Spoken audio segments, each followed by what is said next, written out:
Hi Kathy, hi Laura. So as I'm sure both of you noticed, I did add some things to my recording of my canon. I decided to go with a drum this time. Usually I like snap to keep the pulse, but I decided to try it with a drum to see if there was, just to try it out, see how it felt, innovate something new. And I added a slight like echo delay effect to my voices. Um, it wasn't planned in advance. I just kind of ended up, like, I went in and I started tweaking things and got kind of carried away with adding stuff. Hopefully this is okay. If not, I can make a new one and tone down the effects. But just wanted to put that out there. Um, so in terms of things I reflected upon and noticed during this project, I ended up focusing a lot more on like the singing and kind of like technical stuff because I found that I was having a lot of trouble keeping like a steady tone. And I figured out that the way that I was saying the syllable re, I was adding like a y onto the end of it, like ray, instead of just like the pure syllable. So I tried to cut out the y, and it ended up helping a lot in terms of like steadying my tone because I wasn't changing the vowel shape while holding it. And since it is Dorian, there were a lot of rays in there.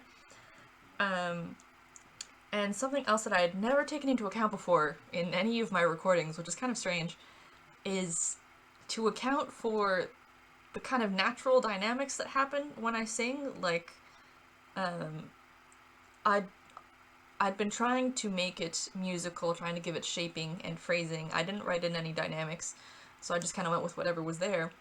But it never occurred to me that if I'm singing in a higher range of my voice, I'm going to be louder, or it's going to, excuse me, it's going to come across louder to the microphone than if I'm singing in a lower range. So what that ends up doing to my tracks is that when, if both, if out of the three parts, two of them are in the lower range and one of them is in the higher range, then that one is going to come out naturally. And I can't, like, I don't know how to do that with this technology yet, how to, like, go in and individually balance the sounds. So it ends up creating some interesting, like, blends and highs and lows, and as much as I want to go in and tweak it, there's nothing I can do about it at this point. But it was just weird that that had never occurred to me, so maybe now that I'm aware of it, I can maybe plan it out with some like dynamics or just try and like keep that in mind with my voice to kind of like normalize it physically, if that makes sense. Like if I know that I'm going to be louder, then to just like sing at a softer dynamic to try and keep the levels even across the board. So I just thought that was weird. That was something I'd never thought of. The compositional process itself was pretty fun. An interesting project overall. I kind of like these write your own song projects because they really kind of encompass a lot of the. There was a term for it that I heard earlier this week that I forgot, I think, where it just kind of uses something from every little bit of music stuff that I've been taught. That was a really bad way of phrasing it. It engages a lot of the different musical areas of my brain.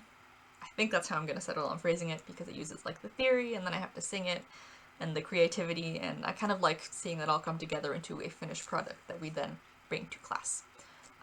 So it was a lot of fun. Learned some things, reflected on. It was a lot of fun. Learned some things, reflected on some things, and I will keep them in mind going forward.